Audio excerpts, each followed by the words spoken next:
Can you just describe the feeling that you had, holding the trophy on the last green and everybody's taking your picture and, you give your coach a hug?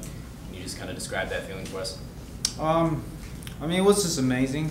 That's as simple as I can just describe it. It was just amazing.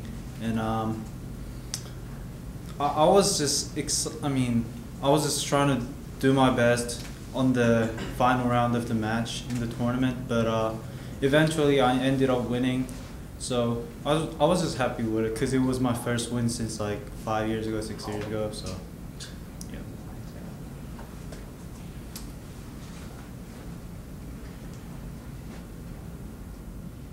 What were when you entered the tournament and entered the amateur, how realistic did you think the chances were that you would actually win the tournament? Well, everyone, there's a 312 people participating in the tournament, so I was like, I'm one of them. I still have a chance to win, but my goal was to just get into the match play portion. So from there, I can, build up whatever I can do. So I ended up winning, so I'm really happy with it. Has this changed your outlook on your career and your golf? Well, of course, yeah. I mean, I have three majors coming up next year, and then I have 7 other PGA Tour exemptions, so I'm really excited about it. Just what I can do is just trying to focus on my game again, just trying to go out and grind it. That's it, really. So just practice how I used to do it, go through all the normal routines, work with the team again. So yeah. And how were you feeling, Gunn, when you had the scholarship taken away because the performance just wasn't there with the back and everything else? I mean, I didn't deserve it. So I'm like, okay, the scholarship's gone. Now I gotta work harder to get it back, and which I did it, and I earned the trophy. And I actually signed the contract yesterday with coach. So I'm getting 45%. So I'm happy with it. What was your phone like when you turned it on Sunday afternoon after that? I got about 100 phone calls, a couple hundred text messages, and my Facebook was just blowing up. So yeah, it was amazing. Who were some of your mentors growing up? Pardon? Who were some of your mentors growing up? Well, my dad, obviously. I mean, he's been with me for a long time, but we live apart from each other, but we've been always on the phone to talk about stuff and how my game's been improving and stuff. So he's been cheering me up, but the thing was he was not watching me golf on the course. That was the only thing. He didn't do it because he didn't want to put a pressure on me.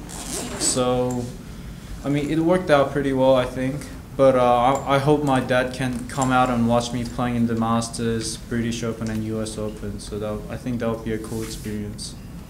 And speaking of some of the pressure, how were you able to keep, how were you able to deal with the pressure in the amateur? Well, I was just trying to focus on my game. The thing is, if you're getting kept distracted by the audience or any galleries, then you cannot focus on your game, and you're gonna get nervous about it. So I decided to just focus on my game because I'm still in tournament, just trying to take U.S. Amateur just local city event, and which worked out pretty well.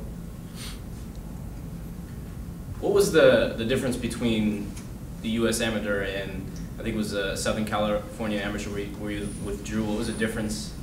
Oh, you mean the game? California State? California State Amateur. Sorry. Well, pardon? What was you withdrew? What was the difference between I guess your confidence level, maybe your just game from that tournament to this? No, one? it was just about the couple of things that I've been working on. So my just swing didn't work out well, and then I decided to withdraw because I need to work on it because it was 2 weeks prior to U.S. Amateur. So I was just going to work on my game.